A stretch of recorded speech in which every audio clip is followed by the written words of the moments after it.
നമ്മൾ കൺസൾട്ടിങ് സമയത്ത് പല പേഷ്യൻസും പ്രത്യേകിച്ച് സ്ത്രീകൾ പറയുന്നൊരു കാര്യമാണ്, വീട്ടിൽ ഒരുപാട് പേർക്ക് പല കാര്യങ്ങളും ചെയ്തു കൊടുക്കാറുണ്ട് അല്ലേ. ഒരു മൾട്ടിപ്പിൾ റോളാണ് എല്ലാവരും വഹിക്കുന്നത്. തീർച്ചയായിട്ടും നിങ്ങൾക്കൊക്കെ അറിയാവുന്ന കാര്യമാണ്. എന്നാൽ ആ ഓരോ കാര്യങ്ങൾ നമ്മളെ പല കാര്യങ്ങളും മാറ്റി വെച്ചുകൊണ്ടാണ് അല്ലേ മറ്റുള്ളവർക്ക് നമ്മൾ ആ ഒരു ഹാപ്പിനെസ്, ഹെൽത്ത്, അവൻ എല്ലാ കാര്യങ്ങളും ചെയ്തു കൊടുക്കുന്നത്. പക്ഷേ എന്താ സംഭവിക്കുന്നത് വെച്ചാൽ അവർ വളരെ ഹാപ്പി ആൻഡ് ഹെൽത്തി ആയിട്ട് മുന്നേറിക്കൊണ്ടിരിക്കുന്നുണ്ട്. പക്ഷേ ഈ സ്ത്രീകൾ പല കാര്യങ്ങളും ചെയ്തുകൊണ്ട് ചില സമയങ്ങളിൽ ഒരുപാട് പ്രയാസങ്ങൾ മെൻ്റലി ആയാലും ഫിസിക്കലി ആയാലും ഒത്തിരി ബുദ്ധിമുട്ടുകൾ അനുഭവിച്ച് വീട്ടിനുള്ളിൽ കഴിഞ്ഞു വരുന്നൊരു അവസ്ഥ പലരും ഷെയർ ചെയ്യാറുണ്ട്.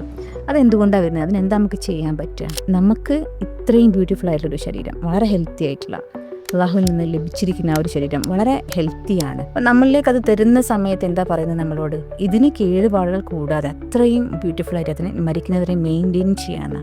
പക്ഷെ ആ ഒരു കാര്യം നമ്മൾ ഭംഗിയായി ചെയ്യുന്നുണ്ടോ?